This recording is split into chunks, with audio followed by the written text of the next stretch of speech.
지금 현재 개표가 한창 진행 중인데요. 먼저 상황실을 연결해서 지금까지 개표 상황 살펴보도록 하겠습니다. 상황실로 와주세요. 네, 선택 2020 선거 상황실입니다. 지금까지 개표 상황 한번 살펴보겠습니다. 현재 전국 개표율 60% 육박하고 있는 가운데 개표 상황을 적용한 이 시각 1위 한번 보시겠습니다. 전체 300석 가운데 범민주가 154석, 범통합이 94석, 무소속이 5석 나오고 있습니다. 광역별로 보시겠습니다. 서울부터 보시겠습니다. 이 시각 1위, 더불어민주당이 42곳, 통합당이 7곳에서 1위를 달리고 있습니다. 다음 부산입니다. 총 18곳 가운데 더불어민주당이 1곳, 미래통합당이 17곳에서 1위를 하고 있습니다. 다음 대구입니다. 미래통합당이 11곳에서 앞서고 있고요. 무소속 1곳에서 앞서고 있습니다. 다음 인천입니다. 더불어민주당이 11석, 미래통합당이 1석, 무소속 1석 앞서고 있습니다. 다음 광주입니다. 총 8석 가운데 더불어민주당이 모든 곳에서 앞서고 있습니다. 네, 대전으로 가보시겠습니다. 역시 7석 가운데 더불어민주당 모두 앞서고 있습니다. 울산입니다. 총 6석, 미래통합당이 모든 곳에서 또 앞서고 있는 상황입니다. 세종 2석 가운데 더불어민주당 2석 모두 앞서고 있습니다.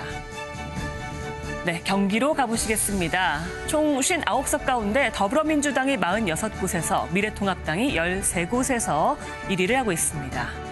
다음 강원입니다. 더불어민주당이 2곳, 미래통합당이 5곳, 무소속이 1곳에서 앞서고 있습니다. 충북으로 가보시겠습니다. 총 8석 가운데 더불어민주당 5곳, 미래통합당 3곳에서 1위를 하고 있습니다. 다음 전북입니다. 더불어민주당이 9곳, 그리고 무소속이 1곳에서 1위를 하고 있습니다. 전남 가보겠습니다. 전남 총 10곳 가운데 더불어민주당이 모든 곳에서 앞서고 있습니다. 다음은 경북으로 가보겠습니다. 미래통합당이 13곳, 모든 곳에서 앞서고 있습니다. 다음 경남입니다.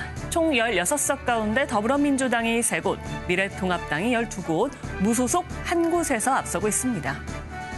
마지막 제주입니다. 더불어민주당이 3곳 모두에서 앞서고 있는 상황입니다. 지금까지 광역별로 현재 상황 함께 보셨고요. 이제 지역별로 한번 살펴보겠습니다. 네, 선택 2020 여러분들은 지금 MBN 선거 상황실과 함께하고 계십니다. 계속해서 지역구 격전지 현재 상황 확인해 보겠습니다. 먼저 서울 도봉을입니다. 현재까지 개표가 48.8%까지 진행이 됐는데요. 김선동 후보 49.9%, 오기영 후보 48.7%. 다음은 노원병으로 가보겠습니다. 김성환 민주당 후보 49.4%, 이준석 통합당 후보가 48%로 두 후보 간의 표차는 692표입니다. 네, 영등포 을도 확인해 보겠습니다. 김민서 후보가 49.5%, 박용찬 후보 45.9%, 두 후보 간의 표차는 1,812표입니다. 네, 호남 4선과 북한 외교관 출신이 맞붙은 곳이죠. 바로 강남 갑입니다. 개표 14.9% 진행됐고요. 태구민 후보와 김성곤 후보 간의 표차는 210표입니다. 네, 서울 강남 을도 확인해 보겠습니다. 개표 36% 진행됐고요. 전현희 후보 50.4%, 박지은 후보 46.6%. 네, 2년 만에 재대결을 하는 송파을로 가보겠습니다. 배현진 후보가 50.7%, 최재성 후보가 46.5%, 두 후보 간의 표차는 924표입니다. 네, 현재 스코어 1대1 2승은 누가 가져갈 것인가? 부산 진갑입니다. 서병수 후보 47.9%, 김영춘 후보 46.3%. 네, 다음은 부산 남을로 가보겠습니다. 두 현직 의원의 맞대결이죠. 이현주 의원 50.1%, 박재호 의원 49.1%, 두 후보 간의 표차는 511표입니다. 네, 계속해서 부산 접전 지역 확인해 보겠습니다. 북강서 갑입니다. 박민식 후보 49.7%, 전재수 후보 49.4%. 네, 다음은 부산 기장으로 한번 가보겠습니다. 개표 51.8% 진행됐고요. 정동만 통합당 후보가 49%, 최태경 민주당 후보가 44.8%. 네, 이번에는 사갑도 확인해 보겠습니다. 최인희 후보가 51.7%, 김척수 후보가 47.5%, 두 후보 간의 표차는 811표입니다. 네, 당과 인물론의 대결이죠. 대구 수성을입니다. 홍준표 후보와 이인선 후보 간의 표차는 879표입니다. 네, 계속해서 인천 접전 지역도 확인해 보겠습니다. 먼저 중동 강화 옹진입니다. 배준영 후보 50.8%, 조택상 후보 47.1%. 다음은 인천 동구 미추홀 을로 한번 가보겠습니다. 윤상현 무소속 후보가 41.8%로 당선 확실시되고 있습니다. 남영희 민주당 후보 39.6% 얻고 있습니다. 네, 인천 연수 을도 확인해 보겠습니다. 정일영 후보가 43.4%, 민경우 후보가 39.1%. 다음은 인천 남동 갑으로 한번 가보겠습니다. 네, 맹성규 후보가 49.8%, 유정복 후보 49%로 두 후보 간의 표차는 581표입니다. 네, 대전 지역도 확인해 보겠습니다. 동구입니다. 장철민 후보가 50.7%, 이장우 후보가 48%, 두 후보 간의 표차는 2,368표입니다. 네, 초접전이 예상됐던 지역이죠. 대전 중구입니다. 개표 91.1% 진행됐습니다. 이은권 후보와 황운하 후보의 표차는 400표입니다. 네, 이번에는 대전 지역 계속해서 확인해 볼 텐데요. 서갑입니다. 개표가 38.3%까지 진행이 됐고요. 박병서 후보 51.4%로 앞서가고 있습니다. 네, 이제 대전 대덕으로 한번 가보겠습니다. 개표 61% 진행됐고요. 박영순 민주당 후보가 49.8%, 정용기 통합당 후보가 45.9%입니다. 네, 지역별로 접전 후보들 알아봤습니다. 네, MBN 선거 상황실이었습니다. 네, 선거 상황실에서 지금까지 개표 상황 보셨듯이 아직도 박빙의 접전을 벌이는 곳이 많이 있습니다. 내일 새벽까지는 상황을 좀 지켜봐야겠습니다만 현재까지 개표 결과를 종합해 봤을 때 일단 두 가지는 확실해 보입니다. 민주당 승리 그리고 미래통합당의 패배인 것 같습니다. 그리고 또 한 가지 확실한 것은 이제 거대 양당 체제로 다시 재편되게 됐다는 점입니다. 범민주 계열 그리고 범통합당 계열 빼놓고는 무소속이 5석 그리고 군소정당은 현재까지 1위를 차지한 지역구가 한 군데도 없습니다. 지난번 총선과는 매우 다른 모습입니다. 자, 개표 상황을 가지고 한번 패널들과 얘기를 나눠보겠습니다. 김태일 교수님, 20대 총선 결과는 더불어민주당이 123, 새누리당이 122, 그리고 국민의당이 38석이었거든요. 예. 그야말로 교섭단체를 넘어서는 제3당이 있었는데 이제 다시 양당 체제로 돌아가게 됐습니다. 그렇습니다. 이 승패를 떠나가지고 예. 우리 한반도의 남쪽 지역 예. 영남이나 호남을 이제 쳐다보노라면 숨이 칵칵 막힙니다. 벌써부터. 저는 2004년도 상황 비슷하게 돌아가는 2004년. 것 같아요. 네. 2004년도는 탄핵 역풍 때문에 예. 당시에 열린우리당이 상당히 많은 승리를 하지 않았습니까? 예. 뭐 그런 가운데서 또 영호남의 아주 균열이 분명해지는 예. 뭐 그런 상황으로 다시 또 되돌아갔습니다. 20대 국회는 그래도 뭔가 좀 숨쉴 만한 여유도 있었고 예. 또 양측에서 이렇게 사람들의 관심을 끄는 또 재밌는 관전자들도 있었지 않습니까? 예. 뭐 대구 경북 지역의 김부겸이라든지 또 호남 지역의 이정현이라든지 예. 이젠 그런 재미도 찾아볼 수 없게 된 상황. 예. 저는 이 다른 이유 때문에 이 선거는 상당히 걱정을 많이 예. 우리한테 남길 것이 아닌가 이런 생각합니다. 예. 수도권에서도 민주당의 승리가 지금 예상이 되고 있는데 어느 곳에서는 벌써 동핑서청이라는 표현도 쓰더군요. 동쪽은 핑크색, 그리고 서쪽은 또 파란색 일색이 됐습니다. 자, 더불어민주당의 최군열 의원 나오셨는데 축하드립니다. 민주당이 승리한 것 같군요. 축하를 받는 것이 오히려 부담스럽습니다. 더 네. 걱정이 많이 되고 예. 국민들의 이 심판의 의미가 무엇일까 생각하면 기쁨이라기보다는 두려움이 더 앞선다. 더 겸손하게 예. 앞으로 국정을 하라는 국민의 준엄한 명령이다. 이렇게 생각이 됩니다. 민주당이 현재까지 이기는 것으로 나오고 있는데 민주당의 승리 이유 어디에서 찾으십니까? 이번에는 민주당 정부 출범 3년 차기 때문에 예. 기본적으로 중간 평가 성격일 수밖에 없지 않겠습니까? 예. 그 측면에서만 보면 저희들이 상당히 어려운 선거를 치르리라고 예상을 했었습니다. 그러니까 이 정부의 여러 가지 정책을 심판하고자 하는 분들은 반드시 투표를 하겠다 이런 의지가 강하신 것 같고, 그런데 작년 말부터 터지는 이 코로나19 위기가 우리 국민들 생각을 많이 좀 바꾸게 하지 않았나, 그 예. 사건이. 이 위기는 전대미문의 위기고 지금까지 저희들이 경험해보지 못한 위기고, 또 앞으로 예상되는 경제 문제를 보면은 세계 석학들도 1930년대 경제공황보다 더 어려운 위기가 올지도 모른다. 예. 이런 위기를 극복해야 될 텐데 네. 만약 야당이 제1당이 됐을 때 그 위기 극복이 제대로 되겠느냐. 네. 이런 지금 우려. 말씀하신 중에 잠깐만요. 제 황교안 대표가 불민입니다. 기자회견을 하니까 내용 한번 들어보시죠. 모든 책임은 제가 짊어지고 가겠습니다. 미래통합당은 수년간의 분열과 반목을 극복하고 산고 끝에 늦게나마 통합을 이루었습니다. 그러나 화학적 결합을 할 시간이 부족했습니다.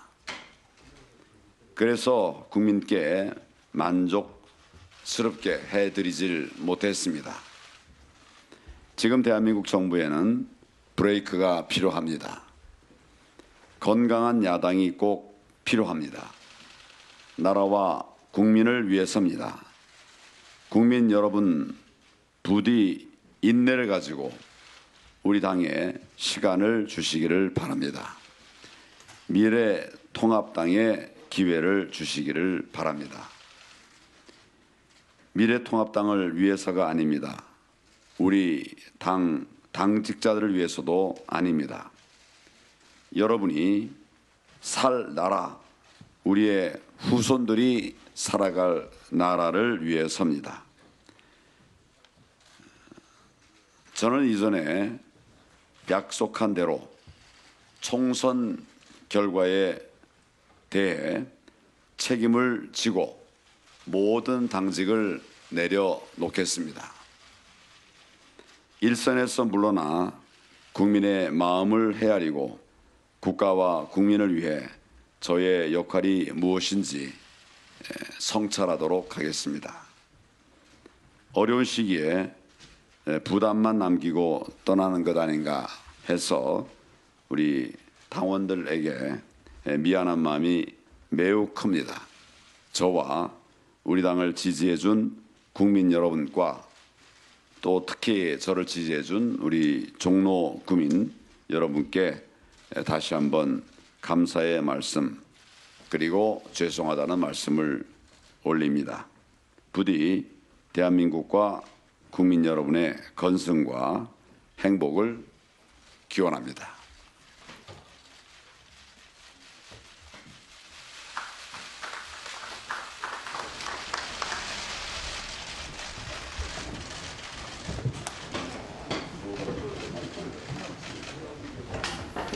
네, 미래통합당 황교안 대표가 긴급 기자회견을 통해서 총선 결과에 책임을 지고 모든 당직을 내려놓겠다라고 밝혔습니다. 대표직에서 물러나겠다는 뜻이죠.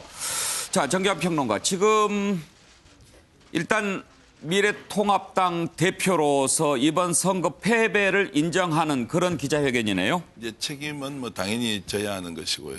이제 시점이 이제 지금 당장 저렇게 발표하는 것이 맞느냐, 아니면 어느 정도 이제 당선자들의 의견을 좀 듣고 미래통합당이 앞으로 어떻게 가야 되는 것이 옳은 선택인지를 놓고 좀 논쟁을 하고 정리를 해주고 나갈 수도 있을 텐데 예. 아마도 오늘 선거 결과가 전혀 예상치 못한 대패의 상황이니 도저히 저 선택 외에는 다른 것을 뭐 지금 판단할 수가 없다 이렇게 이제 판단한 것 같고 예.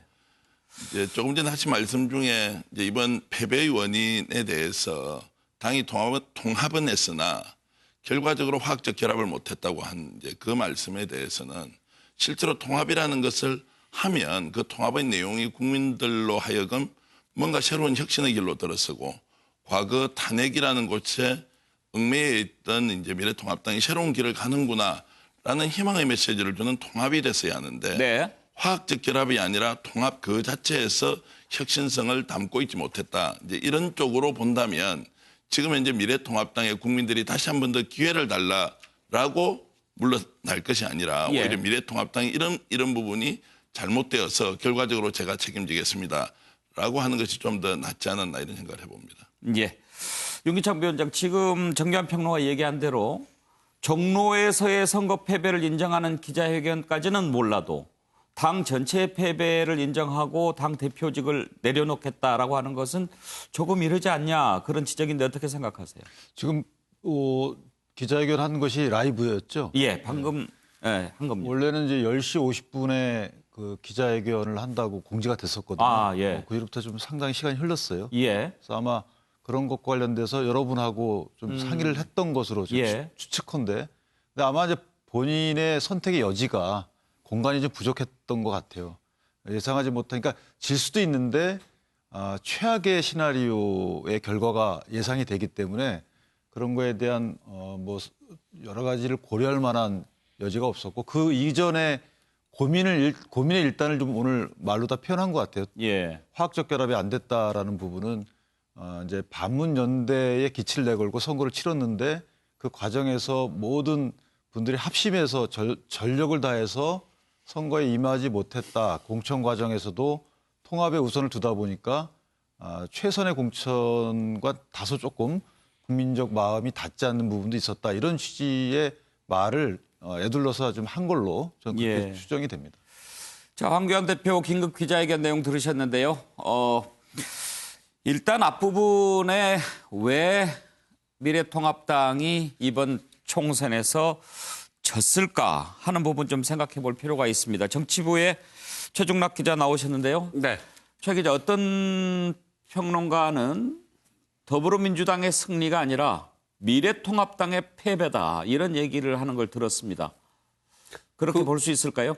그 책임 또한 크다고 이제 볼 수밖에 없는데요. 이번 선거 같은 경우에는 문재인 정부 다음 달이면은 집권 3년 차여서 누가 봐도 문재인 정부에 대한 중간 평가 성격의 총선이라고 볼 예. 수밖에 없고요. 그렇게 된다면은 야당이 유리할 수밖에 없는데 미래통합당이 그동안에 보수 세력을 다 끌어안는 통합은 했지만 황교안 대표 스스로도 인정하는 미래는 없었습니다. 그야말로 모든 보수만을 껴안고 통합만 했지 그 안에서 화학적 결합도 못하고 비례대표도 나중에 바꾸고 막말까지 나오면서 스스로 미래에 대한 어떠한 대안 세력으로서 보여주지 못한 것. 그런데다가 또 코로나19 사태로 인해서 현 정부가 갖고 있는 기회가 어떻게 보면 상당히 좋았다. 우연일 수도 있지만 어떻게 보면은 코로나19 사태가 어떻게 보면 꺾인 상태에서 대통령의 리더십이 60%에 가까운 어떻게 보면 상승 곡선을 그리고 있을 때 치렀던 총선이기 때문에 여당에도 유리한 면이 있었지만 야당으로서도 대안 세력을 발휘하지 못하고 미래 세력으로서도 어떠한 미래 세력으로서 또 어떤 대안이나 그다음에 견제로서도 글쎄 이 정도로 되겠냐라는 국민들 불신이 워낙 컸기 때문에 예. 나중에 견제라는 말로 폭주냐 견제라는 말로 프레임을 이틀 전부터 잡았지만 전혀 국민적 설득을 하지 못했다. 결국에는 야권의 책임도 여권의 승리만큼 컸다. 이렇게 분석할 수 있겠습니다. 네, 그러면 여기서 황교안 대표의 긴급 기자회견 내용 다시 한번 들어보도록 하겠습니다. 국민 여러분께 죄송합니다. 국가적으로 중요한 시점에 나라가 잘못 가는 것을 막지 못했습니다. 우리 당이 국민께 믿음을 드리지 못했기 때문입니다. 모두 대표인 제 불찰이고 제 불민입니다. 모든 책임은 제가 짊어지고 가겠습니다. 미래통합당은 수년간의 분열과 반목을 극복하고 산고 끝에 늦게나마 통합을 이루었습니다. 그러나 화학적 결합을 할 시간이 부족했습니다. 그래서 국민께 만족스럽게 해드리질 못했습니다. 지금 대한민국 정부에는 브레이크가 필요합니다. 건강한 야당이 꼭 필요합니다. 나라와 국민을 위해서입니다. 국민 여러분 부디 인내를 가지고 우리 당에 시간을 주시기를 바랍니다. 미래통합당에 기회를 주시기를 바랍니다. 미래통합당을 위해서가 아닙니다. 우리 당직자들을 위해서도 아닙니다. 여러분이 살 나라, 우리의 후손들이 살아갈 나라를 위해서입니다. 저는 이전에 약속한 대로 총선 결과에 대해 책임을 지고 모든 당직을 내려놓겠습니다. 일선에서 물러나 국민의 마음을 헤아리고 국가와 국민을 위해 저의 역할이 무엇인지 성찰하도록 하겠습니다. 어려운 시기에 부담만 남기고 떠나는 것 아닌가 해서 우리 당원들에게 미안한 마음이 매우 큽니다.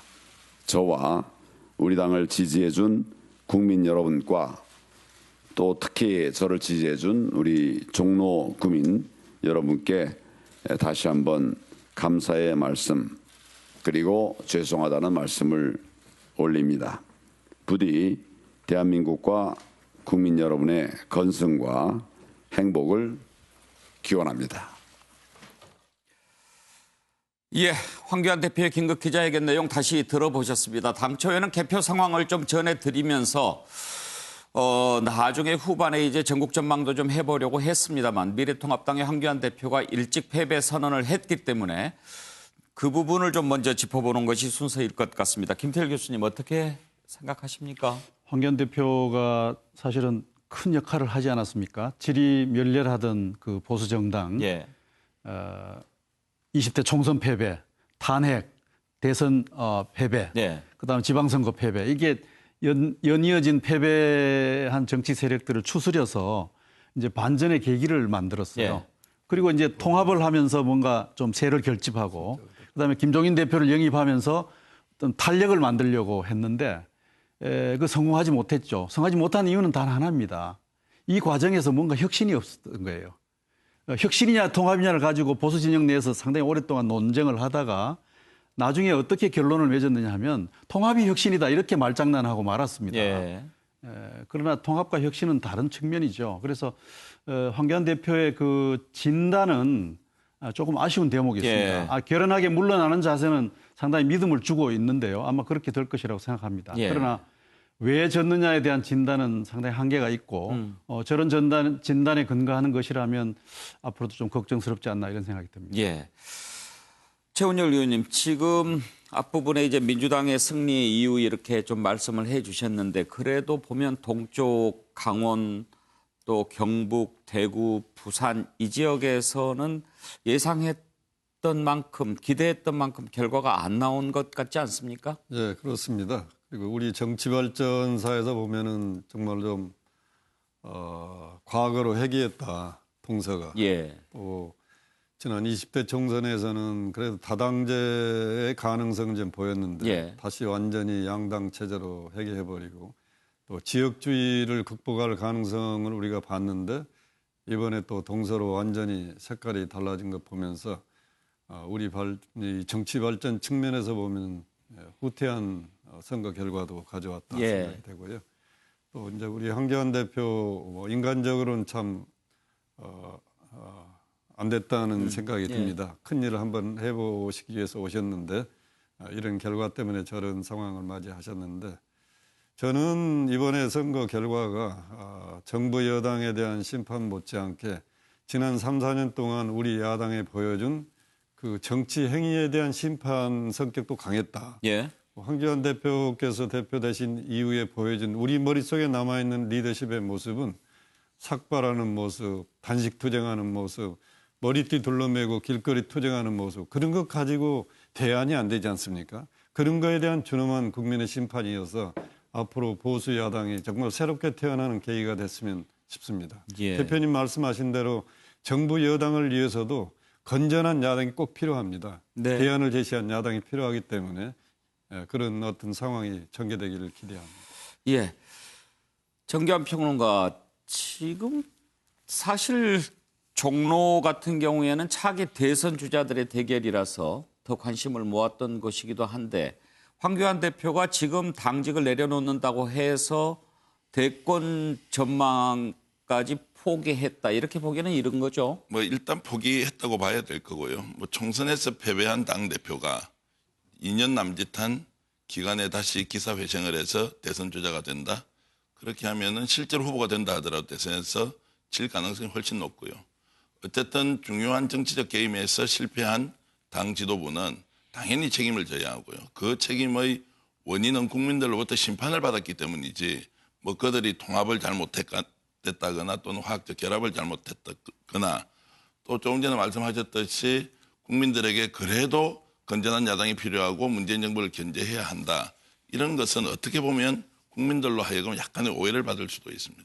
그럴 지금 상황이 아니고 국민적 일단 심판을 받았으면 그게 맞는 이제 행동을 해야 하고, 더 중요한 것은 이제 내일부터 과연 이제 당선자를 중심으로 이제 미래통합당이 또 어떤 이제 행보를 할 것인지가 중요한데, 저는 사실 좀 이제 걱정이 많이 되는 것이, 지금 국난이라는 것이 여야 가리지 않고 모든 정당이 나서서 이 전대미문의 코로나 이후의 사태를 어떻게 수습할 것이냐, 이런 부분에서 오히려 야당은 자중질환에 빠질 가능성이 높고, 또 집권 여당으로서는 압도적 승리를 했기 때문에 일방 독주의 형태를 취하면서 국정을 운영할 가능성이 높기 때문에 이런 부분들을 또 어떻게 견제할 것이냐.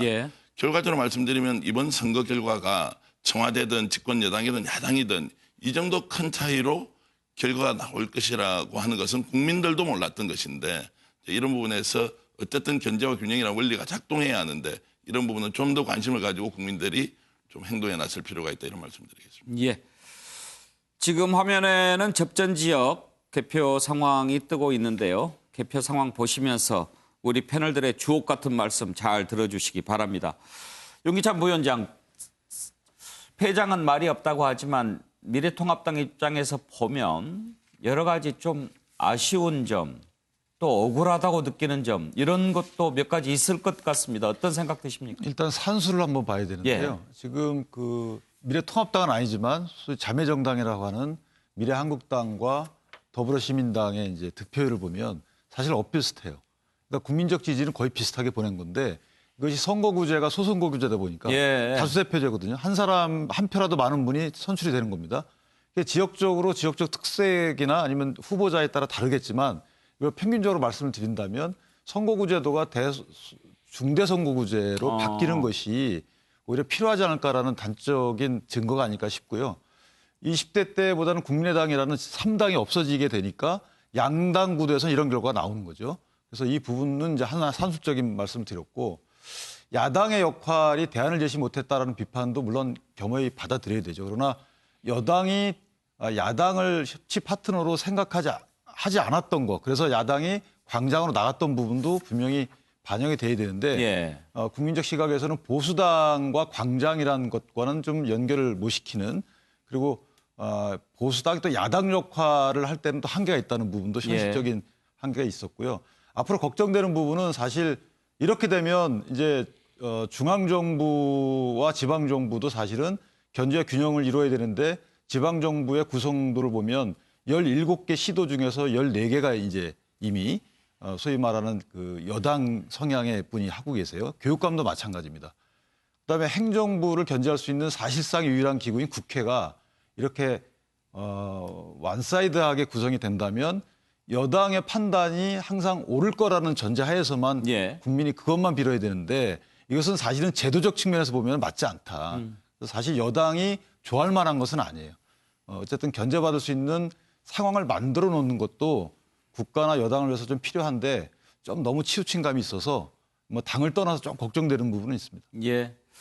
소선구제 상황에서는 뭐 어쩔 수 없는 그런 부분이기는 한데, 그런데 최원열 의원, 지금 이번 총선 사실 뭐 지금까지 계속 정책 선거하자라고 하면서도 제대로 된 적은 없었습니다만, 이번처럼 모든 이슈가 사라져버리고 코로나 때문에 좀 다 막혔잖아요. 예, 예. 그런 선거는 어떻게 보세요?